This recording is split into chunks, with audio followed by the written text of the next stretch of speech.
for me, awakening means, for example, being completely present in the present moment, like being fully present right now. And sort of moving out of a place where we live thinking about the future or thinking about the past. And also awakening for me, and this has taken me a long time, and like awakening was something else 15 years ago. Like every little step on the way to finding this presence has been an awakening moment, right? So like, for example, okay, now I'm like digressing, but like I got sober 25 years ago. And on the day that I got sober, I got the AA number from my friend and I gave up and I said, I'm going to call this number. I had a moment of deep surrender that I'd never had before. That was also awakening in that moment, right? Like you're awakening to something else than what is here right now in this moment, right? So for me did you know it's awakening at the time? Like, did you realize? No. Right? No, I mean, I guess at the time I was so messed up that I probably didn't feel it. But I knew, like, there was like a feeling, you know, like it's like we talk about like a gut feeling, you know, like this sort of like internal calling towards something. Like I had that then. Like I knew that something was going on that wasn't sort of like of Pernilla's control. Sort of, it was like something greater than me was operating in my life to make me find a healthier way to live, you know? But I also want to say, like, the aspect of surrender is also part of awakening. Like, I think that like, if you live in the present moment, not in the past, not in the future, then you have also surrendered most of your emotions that attach you to the past or the future, right? Because the stuff that goes on in our mind is usually thinking about the future or being pissed off about something that happened yesterday, right? So there's an element of surrender there that also comes into play when it comes to awakening. Like surrender and presence together causes you to be sort of in a clean slate place, right? You don't get triggered. Yeah. You don't worry about the future. You don't get pissed off about what happened yesterday or what somebody said 2 years ago. You're just here right now. You move forward in life because you have a schedule. And then you tap into this thing that you asked me about. That state of complete presence is our innate state and is the deep state of joy. And that's where you find your true happiness, right? It's not in something you acquire. It's in this completely surrendered present state. It's exactly no, like what's she talking about? Oh my God. No, I'm coming to that conclusion. That's why I wanted to talk about it, because nice. I mean, it's the age, you know, like when I was 20, I never thought of this. I'm like, oh no. It's like, this is silly stuff. Yeah, exactly. But more and more, not only because even when you watch like interviews with like celebrities or successful people, they always say like, oh yeah, and then I achieved this and I was just realizing that it didn't make me happy. So like it didn't change that situation. So it's always like, if you have to make yourself happy right now, find like the process of it, like enjoying every day. And then like, it's the destination, not like it's the process, not the destination. Like it's just not going to make you happier. And I think my whole life I just thought it will. But yeah, as a young person, you know, like if I become famous, that's the big one, right? Like that's what I thought. Rich, yeah, rich and famous. And like we used to watch the Oscars from the couch, like in Stockholm, Sweden. And I thought that was the ultimate thing, to be standing on the podium with my Oscars in my hand. And for years, I actually thought that I was going to be an actor. Like, I didn't care about acting. I just wanted to be famous, right? So, but it's like, you know, and then I got sober and everything changed because, of course, I realized that that's not what makes you happy. I wouldn't want to be super famous because you can't walk down the street in New York City and just be a normal person. Right? So, but the thing is that if we can figure out a way, and I say this a lot, like I'm like, right now in this moment, we're all okay. Right? No, right now in this moment, we're okay. Yeah. And of course, there's moments when we're not. But like even when we're going through troubles, like something bad's happened, like your parent is ill or your kids are sick or something, like there's a way to be fully present and awake in those moments that make them not stick and make you not fall out of the present and going into like fear of the future or for the past. I mean, of course, there's like situations where it's going to happen. You're going to have to, like, you know, if we're talking about like regular people like you and me, we living in like regular lives and we have our careers that we work for, right? It's if you're just right here, right now, you're always going to be happy. You know what I'm saying? Yeah, it sounds simple, right? It sounds simple, but you know what? It took me a really, really long time to figure out how to be that way. A really long time. It's hard. It's hard. Yeah. But I find this when I'm going back home in the, I told you, like this, the cottage in the forest. Yeah, so with the vegetable garden and all that stuff. Yeah. So yeah. I realized that place makes me happy because it's only the present. Like I'm barely on my phone. There's even like bad internet connection, and like it's just of course simple things. And I cannot imagine, like I cannot believe how happy that makes me when I'm there and thinking about the present moment. Like, what are we gonna do now? We're doing this, and it's beautiful and calm and quiet. And I'm like, I need to find this everywhere. Like in me, I guess. Well, actually, the thing is, okay, hold on. I have so many things to say about this. First of all, it's not that you need to find it, right? Because you know that you have it already. Because you're that way when you're hanging out with your vegetables and your dad in his garden. So it's not like that's something that happens within you. It's not like I mean, I know that you think it's the circumstances, but the feeling that you have is coming from within you, right? But the thing is that when you're in nature is innately present, right? We talked about this too. Like, so the garden, the energy of the garden is in the moment. So that captures you into that. It brings you into that, right? Like I talk about horses and the same thing, right?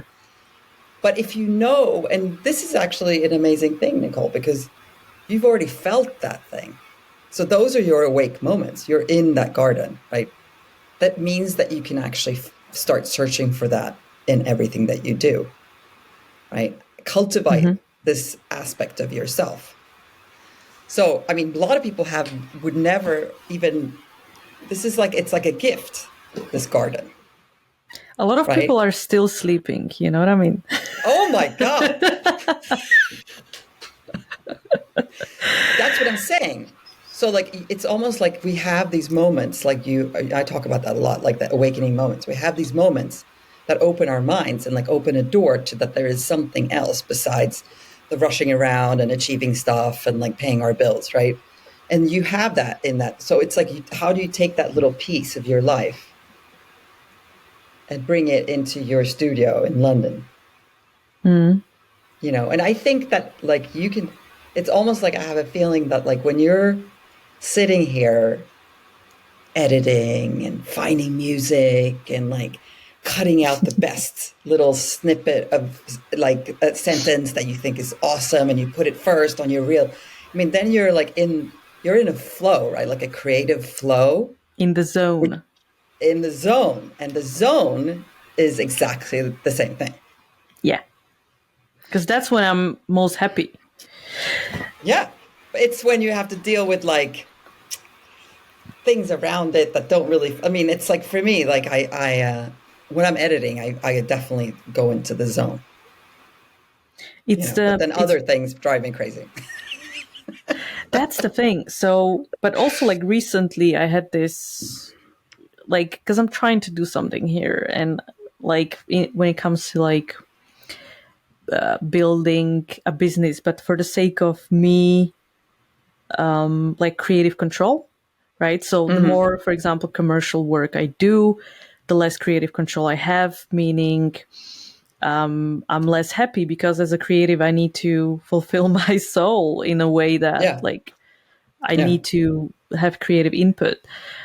So it's normal. And of course, like I'm 32, so I'm trying to like live the way I want to live. And it Yeah. comes with like, planning, a lot of like things that I have to think about for the future, whether it's financial or like, all sorts of things. And I always catch myself like worrying too much about the future because I'm a control freak. And this, like, also very recently caused me such an anxiety because you're always thinking like, okay, what if this doesn't work? What if like it doesn't work and this and this and that? And then I'm always good. Like I'm always saying like, and so what? Then I'm gonna do this, and then I'll Yeah. do this. Like it's not the end of the world. Like I'm healthy, I'm great. Like it's. But then when I realized like, okay, all my life, no matter if I was doing well or not, I was always worrying that I'm Yeah. gonna lose what I have. Always. And just I had a little awakening, like it was last week or 2 weeks ago when I said, okay, you gotta fucking stop worrying because no matter what I do in the future right now or ever, I will still be worrying that I'm gonna lose it. Yeah. And this leads me to then understanding, I guess, does it mean the surrender, right? So that's surrender, where you just be like, enough. Yeah. But also understanding where that fear comes from. Like worrying is like the second stage of fear. So you're scared of something, right? Which is completely normal and valid. Yeah. So it's almost like you have to say, of course I'm like, it's like this like first step is acceptance, right? Like you're like, of course I'm scared. Like we're all like, we don't know what's going to happen in the future and it's financial and we have to pay our bills. So like fully accepting that that is completely acceptable, that I am fearful, and that worry and that fear drives you to be motivated to do stuff, right? It's actually a core motivator in somehow. But finding that balance of saying, so my teacher, Sally, she said this thing, and I don't remember if it came from another teacher or if it was from her, but she said, quote, there is no need to fret because whatever is supposed to happen has already been decided. Meaning that like the plan has already been made for whatever reason in the future by the universe, whatever you want to call it.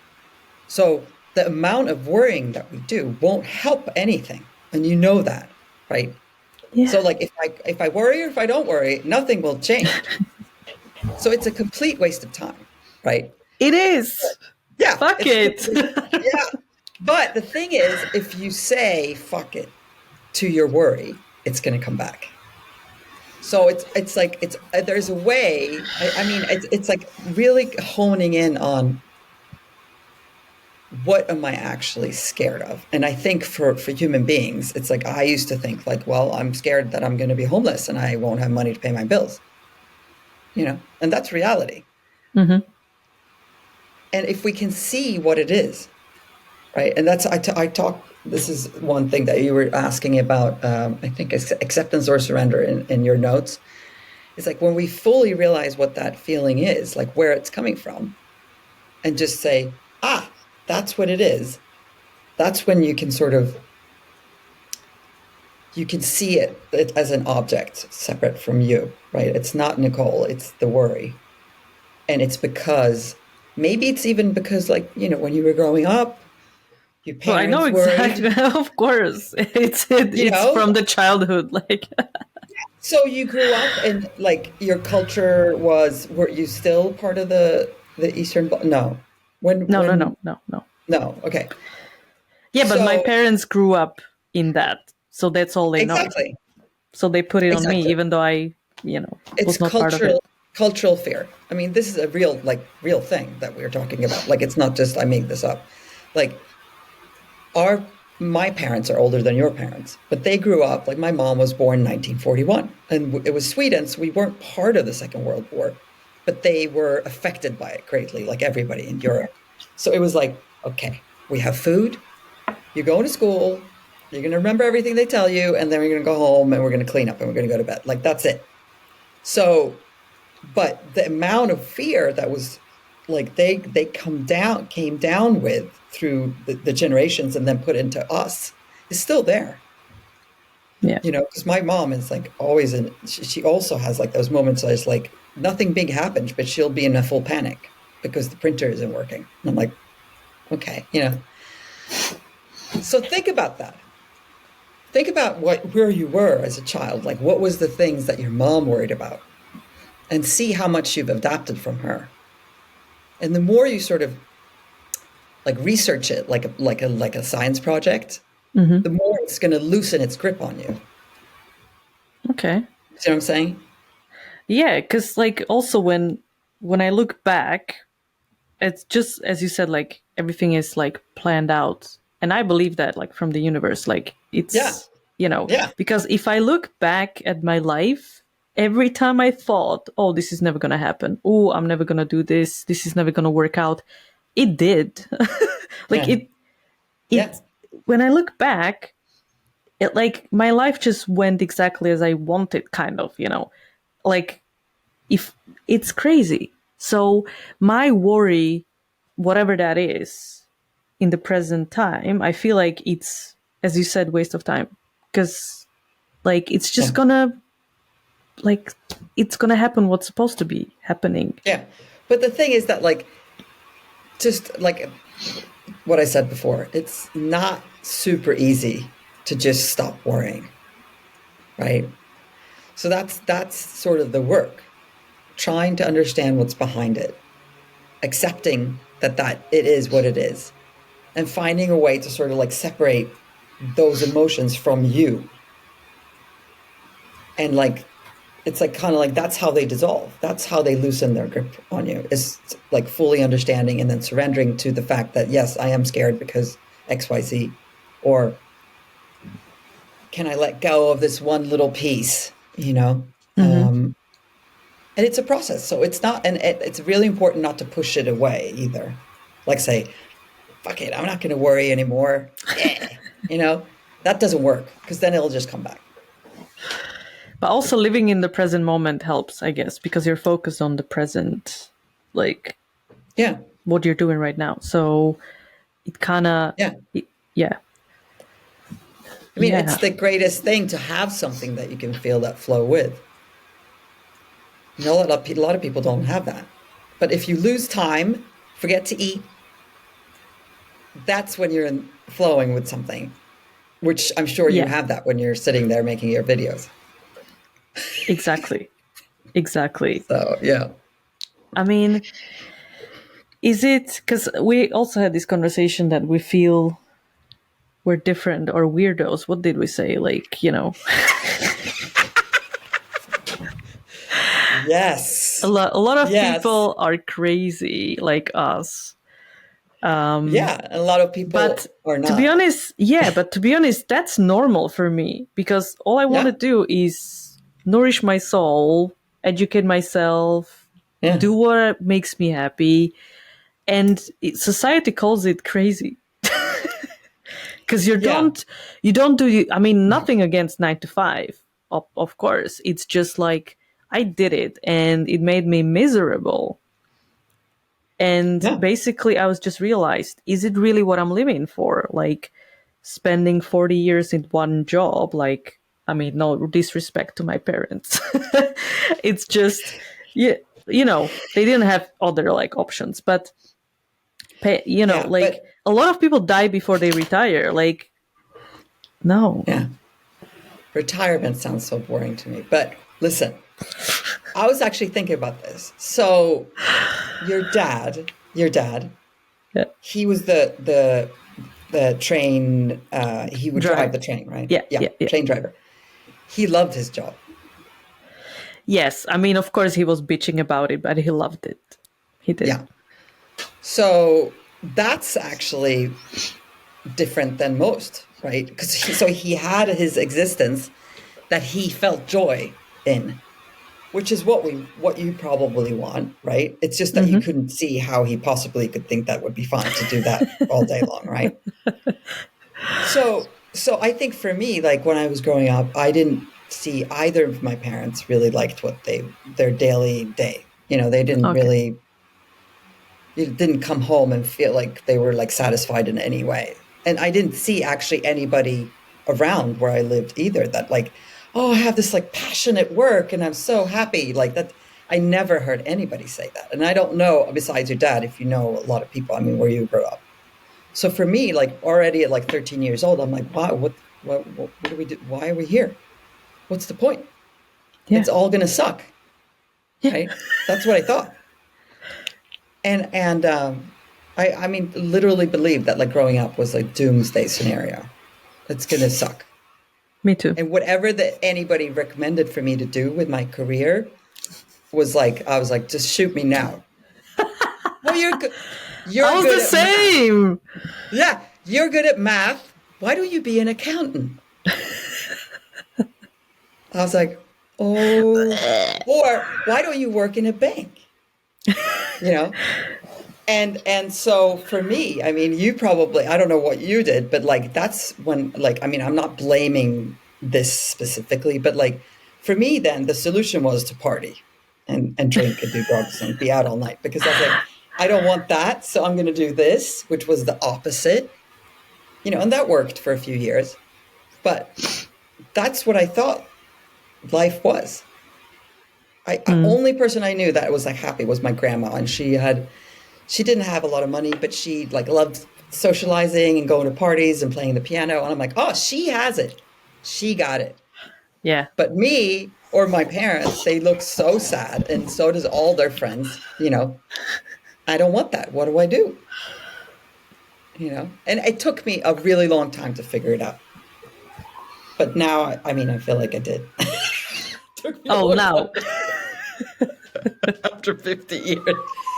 No, but when I realized that the thing that I want is not on the outside, the thing that I was searching for, happiness, joy, inner peace, state of presence and surrender, whatever we want to call awakening, was something that I could find already within. That's when things changed. That's when I was like, oh, How do you feel about, because you mentioned it as well, so like this gut feeling. So, or I mean, some people call it different, but like, I don't know, follow your heart, or you have this gut feeling, but mostly it's like there's no sometimes rational support, so you're afraid to do it, even though you feel like, oh my god, I should do it, and it's just like no, or sometimes like something else. But so how do you see gut feeling or like following your heart? Like, well, yeah. I would say, and this, I think when you wrote about this, like attraction and manifestation, I thought about this specific thing. So what I've noticed is if I think about something that I want to do and it feels very like sort of frantic in my head, like it's a thought or a desire that feels like there's like a little bit of tension in it, then it's just my mind. But if I feel like there's something that's happening and it's sort of a clear feeling, like I don't spend time worrying how it's going to work out, or if I should fix it this way, or if I just do this, then it's going to be that, and then this will happen. Like if I don't do any of that, but it sort of evolves from a place of presence and like not from my mind, that's when that's the gut feeling that I'm looking for. When my mind is involved, too much planning, too much fixing, too much admin, too many calls, too many checking Google if it's really going to work. No. Validation, Yeah. So a good one is David Hawkins. Okay, that I talk about all the time because he's my favorite. He wrote this book, right? It's called Letting Go, The Pathway of Surrender, right? And this is the book that I talk about sometimes that I read like 14 times. And it took me a while to figure it because I'm a slow learner, right? And he says... You're not. Yeah. Well, I mean, yeah. But so he says, a gut feeling, for example, it's okay if a thing happens and if it's okay if it doesn't, which means like you have a feeling that moves you forward, like a desire, and it moves you forward, but you don't have like you're not fully attached to it. You're just going with the flow. Like it's almost like a microcosm is like when you're in editing and you just sort of go with the thought and you're creating and it just happens naturally in like a dance. That's your gut. That's your heart, right? And he has this thing where he talks about he lives in Long Island, David Hawkins. He writes the story that he decides one day that he thinks that would be a good idea for him to have a small apartment in New York City because he spends time there because he was a psychiatrist. So he goes to teach or have clients in the city. So he sits down and he thinks through or writes down exactly what that apartment would look like. And it's like close to the park, on the floor level, not too much trouble with parking. He writes down exactly what he wants. And then he decides, I'm completely going to let go of this now. I'm not going to think about it. I wrote out what I want and I'm going to let it go now. And then the story continues that he literally, and this is like, sounds silly maybe, right? But he drives into Manhattan. He lives in Long Island, which is outside Manhattan. And he drives into the city. He parks his car. And he parks his car. He gets out of his car and he looks around and there's a sign, apartment for rent, right? On the first floor, 3 blocks from the park. And then he gets the apartment that he had exactly imagined, but he had let go of the results. So you can give me an example and we can work this through. But that's exactly what it's like when it comes from a place that's below your shoulder bone, or right? When it comes from here, that gut feeling, and it's not involved with your mind. Yeah. That's when it's happening. I heard stories like that. And like in terms of manifestation, sometimes it works quicker, sometimes longer, sometimes it takes years, but when sometimes it doesn't happen at all. Yeah, exactly. Like sometimes I walk the street and I'm just like, oh my God, I remember 5 years ago, I was walking that street and I was actually asking myself like, oh my God, this would be amazing to live here. Like so close to Borough Market so I can shop, anytime I want. And that was 5 years ago and now it's true. Like, but I did now not you live there. Yeah. Yes. But I didn't intentionally like come here. It's just like, it was the opportunity. Yeah. Because it's almost like you planted a seed. Yeah. Right. And then you sort of let it go, right? Because you didn't do too much. Yeah, I did. And then it happened. Yeah. Damn. I mean, I think, yeah. So I tell you another story because I was thinking about this yesterday. So I was living in LA and I had like dated all these just awful people because it's not easy to find nice men in LA. But and then I met this friend of mine. She's like, you should write down like the 10 things that you like in a man and, see what happens. And I'm like, 10 things? That's so silly. So I wrote down like, and she said, you can't say anything about their looks. It has to be something about their character. I'm like, what? Like tall? What are you talking about? So I wrote down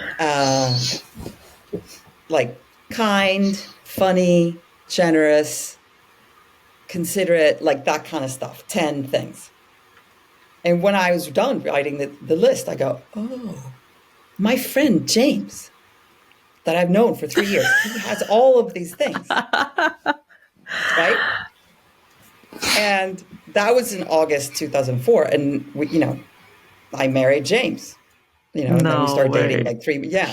So it's like almost like I had to write it down to see, like to sort of send it off into the universe to then have it happen. I heard that. Yeah, I heard this from people. Like write it down and kind of like make it in kind of like a physical, like The just God. yeah. Yeah. It's a big thing in AA. You put like something you wish for, or something that like you want to forgive somebody for. Like I hope to never, one of my things was like, I will hope to never worry my father again.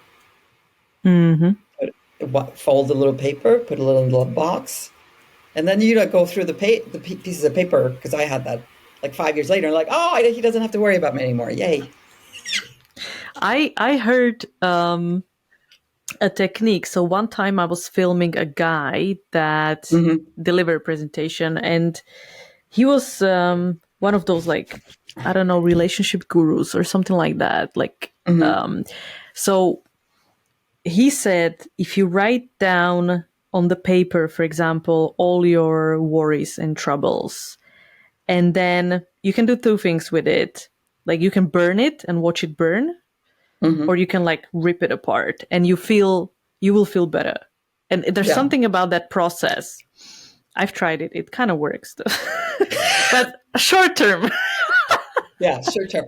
Because it comes back. Yeah. That's the thing. Yeah. That's what I was talking about in the beginning. Like, if you haven't identified what it is behind the feeling, then it won't dissolve. It will just it's still there. You just sort of empty for the day. So it's the process of understanding what's behind it all that's the interesting thing, So the task would be for you, right? Like, if you have something like, so do you have something right now that you're worrying about, like something that's going on that's like causing friction in your life? I mean, it's always like, as a freelancer, it's always like two things. The next job. Yeah. Yeah. The next job, the future, like, where am I going to live in? Like, am I going to, like, I'm going to stay here. It's just like, there's so many things going around when you're in a foreign country, and I cannot just like go back to my parents. Not to mention they don't live there anymore. Yeah. They moved, so they live in a different country. Yeah, it's just the emphasis of like in London obviously changes all the time, and it's just like you don't know what's, because it's one day it's like 400 pounds and the next day it's 800 pounds. Yeah. And then the second thing, it's just like I have some plans and I'm working on something, and then I'm like, is this gonna like ever gonna work? But then I'm kind of like, I'm not a quitter, so like as long as you don't quit, I believe that it's gonna like do something. Yeah, it's just, I guess, million things which are stupid, but they're not stupid though.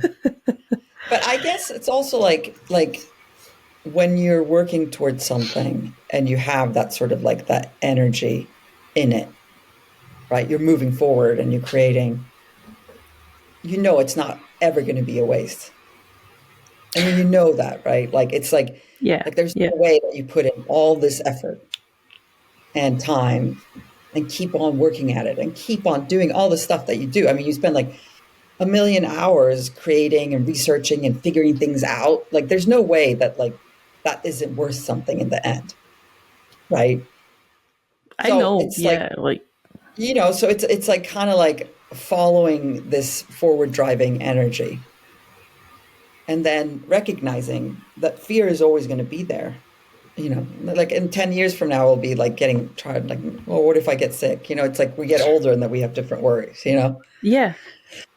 So, but it's like you should almost like start experimenting with things that are smaller, like something that you're worrying about that's a little bit smaller. And then you can say, okay, I'm going to try really hard not to. So, for example, like, what do you do when you're worrying? Do you research? Do you do something about it? Do you go out for a walk? Like, what happens when that comes on? Couple of different things. Either I totally try to escape it, Good one. or I'll do like research and or like a plan B, and so on. Two scenarios. Yeah. Yeah. And so so next time you have something that comes up, we're going to experiment now.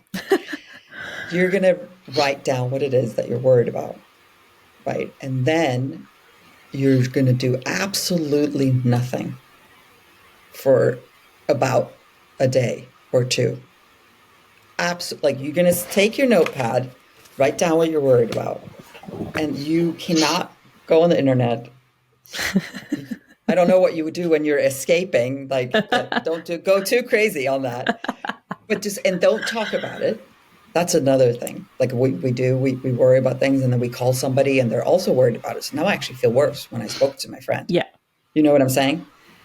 Can't talk about it, can't research about it, try and fix it. Just leave it completely alone, but have it be there as an object in your notepad. And then see if after that 24 hours you actually forgot about it at all. I love it. So it's funny because I was just talking about this with my mom the other day.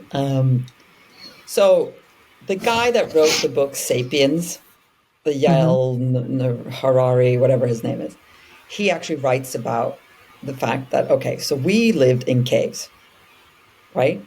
And we would get killed between walking from the cave to the stream to get water, like a bear, or, we catch a cold and die. Like, we actually died from, like, just normal things on an everyday basis and we had to hunt for our food. So we were starving because we had to depend on, like, our husbands, or, find a rabbit that we could gnaw on. That was the life that's in our DNA, right? That's the fear of losing our life quickly for no reason is in our DNA. And that is what's playing out too. That's actually how we're programmed. It's like, we call it the human condition.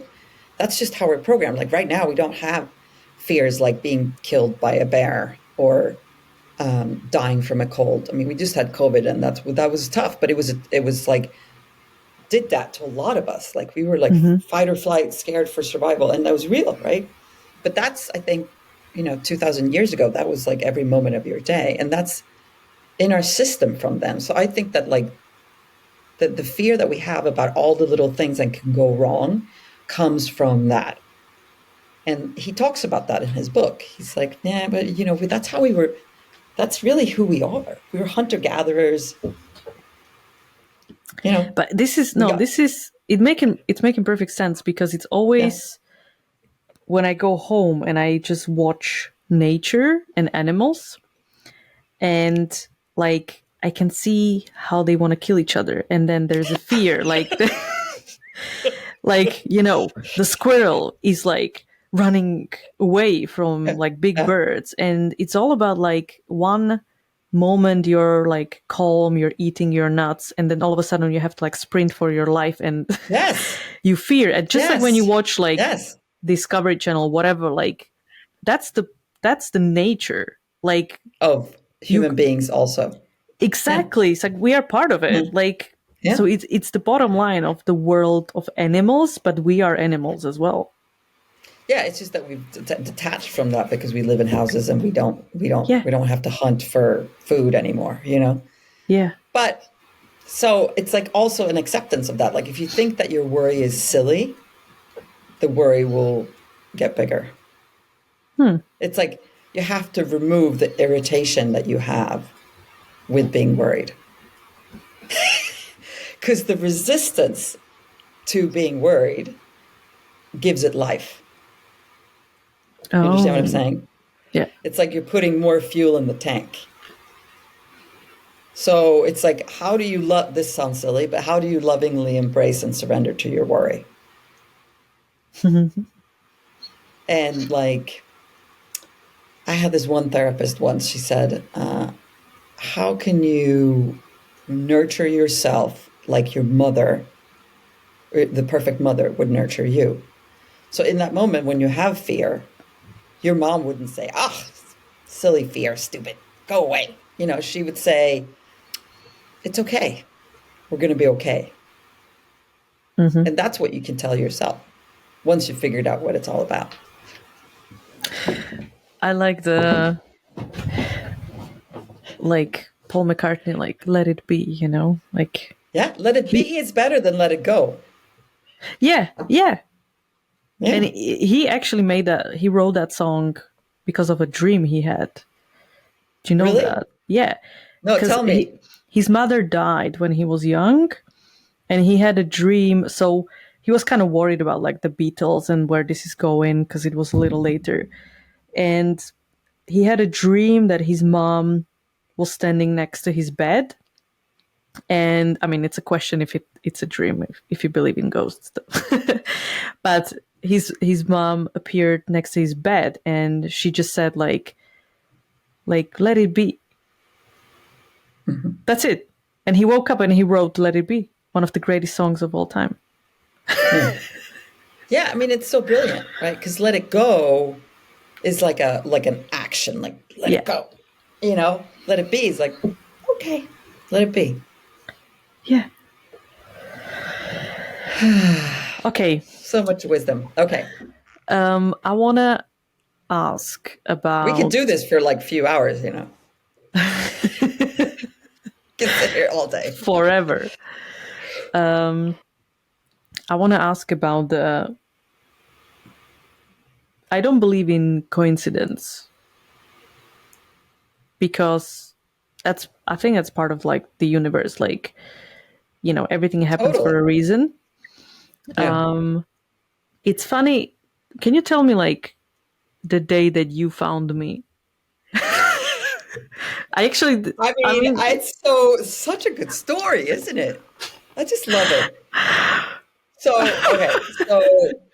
last year I had launched the website and I didn't really know what I was doing. And Louise, my best friend who lives in Copenhagen, she was like, how do we get this information out there? Like, how do we, what do we do? Like, cause I wasn't going to make reels on Instagram just yet. Like I can probably do that now, but I wasn't at that place yet. And so we just chatted and she just looked at me and she was like, oh, we're going to make a podcast. Right. And I was like, yeah, we can do it, because I had done one podcast before that. And I was like, yeah, because I love the conversation style works for me, because it's almost like tapping into real examples and then bringing in the things that I want to talk about, so it's raw, it's a platform and it works, works for me, whatever, and so she was the one who said, you should check out Anchor. This is before podcasters for Spotify. Yeah. And so I went on YouTube like I do. I found a video with Nicole. It was the only video that I found that I liked, because, it's hard, and it was really well made. And I remember I watched it 3 or 4 times because I went through everything anally. I just would stop and then I would go to Anchor and try to figure out what you were saying. And then I would go back and play another few seconds and then go back to Anchor and be like, okay, how do you? And then I realized that there's absolutely no way that I can do this without help, right? Yeah. And that's what I think there was an email, maybe in your YouTube profile. It was a description of the video. I put it under the video in the description. Was it messaging or was it actual email? I don't know. Email. And so I emailed you and you emailed me back. Damn. And I was like, yes. And it was interesting because before we spoke the first time, I went on your website and I looked through what the services you offer. I'm like, I cannot believe that this is the perfect fit. It's exactly what I want, because I want to be taught how to do this. I don't want somebody else to do it. I want somebody to teach me how to do these things on my own. And that's exactly what you've done. an incredible miracle, the whole thing. Seriously, it's really, I mean, I talk about this all the time with people. I'm like, Nicole, like I found her on YouTube and now I made a podcast and she's taught me everything. Like everything, SEO, everything. You know, like if I did not make that video, yeah, we wouldn't be here. No. And like, it's just, yeah, one of those things, like, it really is. Nothing is wasted. Nothing that you do, and you never know what video pushes you somewhere. It's gonna like, and also like we both know how hard it is to find something. Yeah. Like it's just so much information. Like how, like somehow my search found your video, which is also a miracle. Because these days it's like I'm just happy that anybody finds anything, you know? Yeah. So, yeah, I mean, I don't think it's it. I think that, especially with you, like I have a couple other people that I've worked with along the way where I'm like, how did this happen? This is a miracle. But, you know, it's not a coincidence. It's meant to be. It's, yeah, yes. And you're going to write your book. Yeah. I'm going to write my book and then you're going to make it beautiful audio pictures. I don't know. And it's going to be awesome. We're going to take over the SEO, everything of the internet. And maybe you don't get the Oscar, but maybe you get the Pulitzer. Yeah, right. Yeah, I don't know. I don't know if what I'm going to write about is like a Pulitzer material. But you know what's funny? That I think once you stop caring, like for example, your dream was to get an Oscar, but you don't give a shit anymore. Oh God, no. And this is when these things happen. Do you know what I mean? Like when people receive awards, and it's sometimes when they like exactly manifestation, like they let go, and then it comes. Yeah, they've surrendered to the fact that a thing can happen or it can't, and they're going to be fine either way. Yeah. Yeah. That's it. So we'll see. What is the Oscars of YouTube, like expert internet special? Is there like an award? A check from Google every month.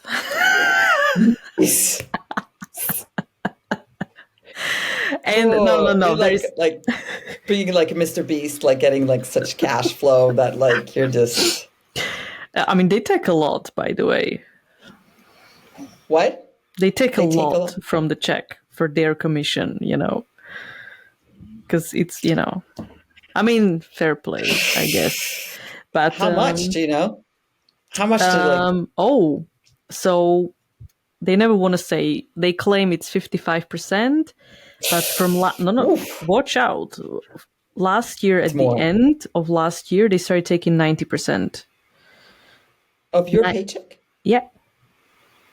What? For my YouTube channel, but not me. Like all the creators. So if somebody was making $1,000, all of a sudden next month he was making 100. So, however, it kind of fixed itself, or I don't know what they've done. So it's climbing back up. But yeah. But and the sad part is that like you have absolutely no control over that. Like they're just so big. They just own. Like there's nothing you can do. Yeah. It's not like you can get a lawyer and be like, hey, where's my commission? Yeah.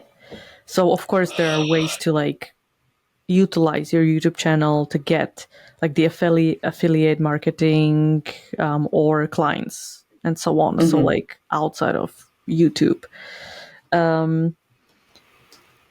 But yeah, I forgot what I wanted to say, but we're talking about money now. Much more important than spiritual stuff. No. Yeah, like what is your goal? Like, right, that's what we were talking about.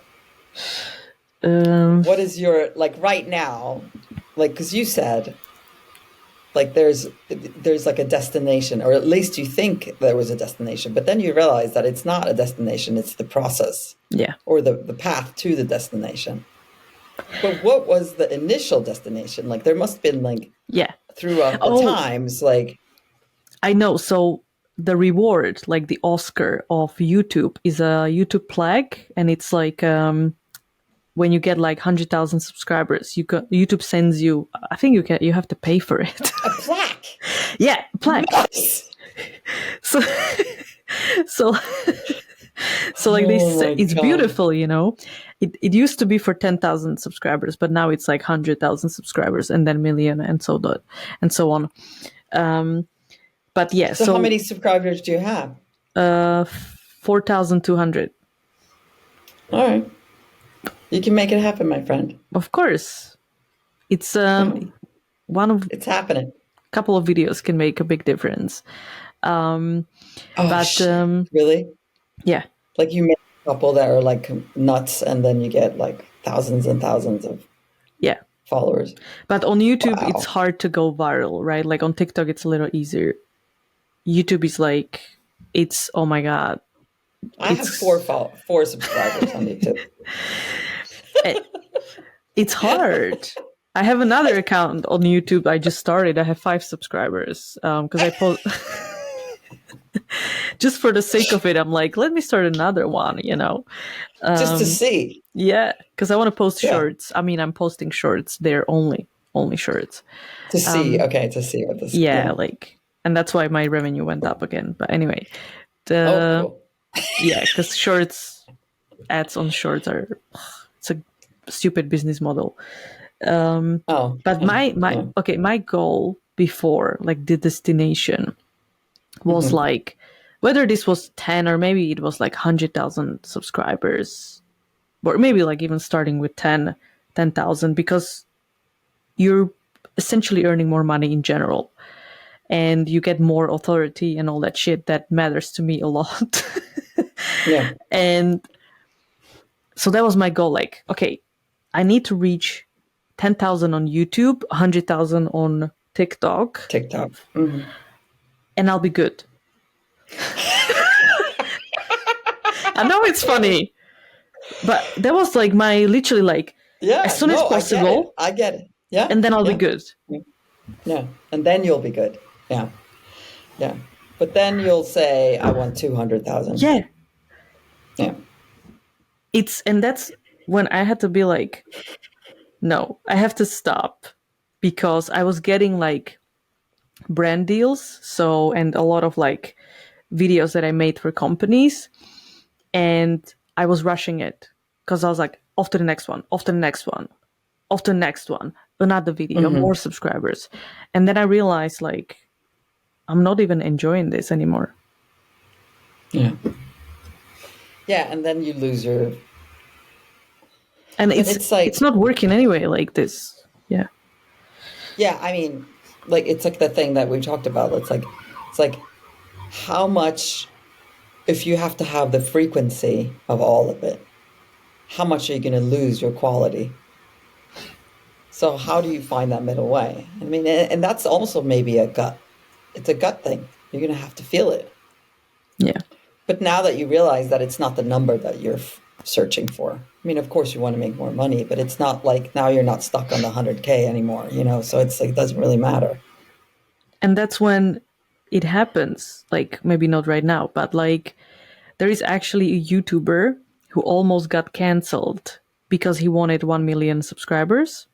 That's an incredible story. Like, he had like 820,000, and he came up with this kind of like a website where he tried to get people to like watch the videos on there. It's a kind of long story, but people got mad that he didn't give them the content immediately. They had to register, they had to do this, and they had to do this because he wanted to have 1 million subscribers. And he said, let's get to 1 million, let's get to 1 million. And people got angry. So the result was a lot of people started unsubscribing. So his subscribers started going down. Oh. And this put him like to a total like bottom, and he was like, okay, I need to stop checking the analytics, I need to stop chasing the numbers, I need to keep creating content that people enjoy. That's it. Yeah. Now, Is that do you made a TikTok about this guy? Did you make a TikTok about this guy? No. I don't know. Maybe a long time ago, but not recently. No. Yeah. Okay. Because there was the other guy who looked at who said, creating content is the number one thing. Yeah. Because, and this guy now, he's got almost 2 million subscribers. It's a year apart because he went down and then he was like, no, let me focus on the content. And he actually started making his best work. Yeah. See, this is such a good lesson. Because it's like, I think that's for you. Like when you're happy is when you make good content. Yeah. So that's the destination. Exactly. Yeah.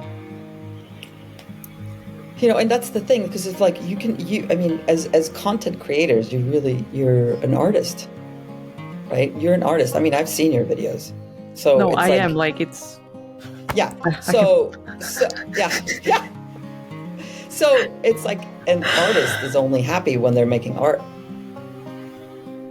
Yeah. And when they're not thinking about what they're going to get paid.